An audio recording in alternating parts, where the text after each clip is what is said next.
On a scorching hot day, nothing feels better than stepping into an air-conditioned room.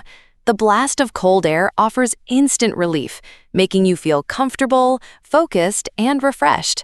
But have you ever woken up after a night in an air-conditioned room with a stiff neck, a stuffy nose, or a sore throat? You might be surprised to learn that your air conditioner, specifically when set too cold, could be the reason. Many people believe that if a room isn't cold enough to make them reach for a blanket, it's not doing its job. But our bodies tell a different story. Prolonged exposure to cold indoor temperatures can trigger a range of physical responses, from mild discomfort to more serious health issues. Let's explore what happens when the AC is too cold and how it affects your health. First, let's look at the body's natural response to cold air. When temperatures drop below around 22 degrees Celsius, 71.6 degrees Fahrenheit, the body initiates a thermoregulatory response. Blood vessels constrict, muscles tighten, and breathing patterns change, all in an effort to retain heat. This is fine for short periods, but if the cold exposure continues for hours, especially while sleeping or working, it can wear on the body's systems. The first system that typically suffers is the respiratory system. Breathing cold, dry air can irritate the nasal passages and throat, leading to congestion, a runny nose, or a sore throat. In people with asthma, allergies, or respiratory sensitivities, this irritation can trigger flare-ups. Children and the elderly are especially vulnerable because their respiratory systems are more sensitive to environmental changes. Next is the muscular system. Have you ever woken up with a stiff neck or sore back after sleeping in a cold room? Cold air causes muscles to contract and stiffen. If you sleep in one position for too long in a cold environment, you're more likely to wake up with muscle soreness or even minor strains.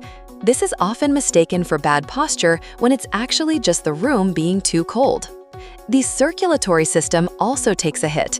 In cold temperatures, blood vessels shrink to preserve heat in your core, limiting blood flow to your extremities. This is why fingers and toes can feel cold or numb. If you already suffer from poor circulation, diabetes, or heart disease, cold air can make symptoms worse, increasing the risk of complications like blood clots or high blood pressure. Even your skin isn't safe. Cold, dry air from air conditioners can sap the moisture from your skin, leading to dryness, itchiness, and flaking. This is especially common on the hands, arms, and face. In some cases, extended exposure can trigger eczema or other forms of dermatitis. One lesser-known but important impact of cold AC is on your immune system. When your body is using energy to maintain its core temperature in a cold room, fewer resources are available to fight off germs. That's why people often catch colds more easily in air-conditioned environments, not because of the cold itself, but because the body is under stress. The lowered immune defenses make it easier for viruses and bacteria to take hold. You might also notice frequent headaches or dizziness. Sudden transitions between outdoor heat and indoor cold can cause blood vessels in the brain to constrict, leading to tension headaches. This is especially common when you move from the sun into a room that's blasting AC at full power. Let's not forget about sleep quality. While cooler temperatures are generally better for sleep, there's a difference between cool and cold.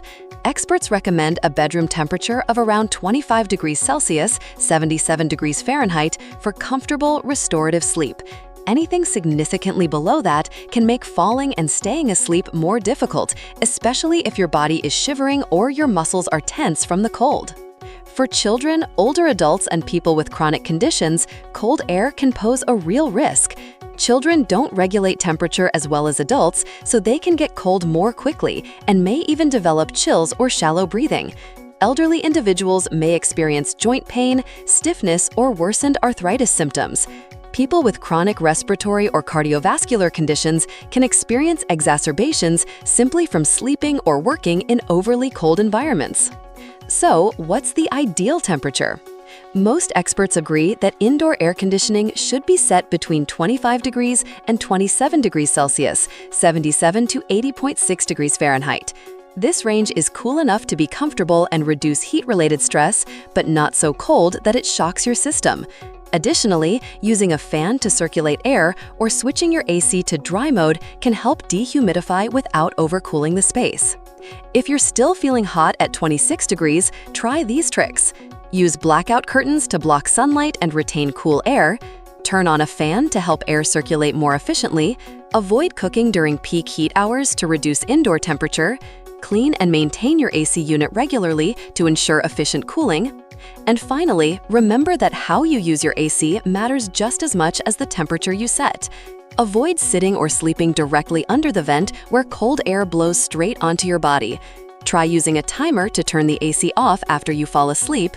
Cover exposed skin, especially at night, with light blankets or clothing. And most importantly, pay attention to how your body feels.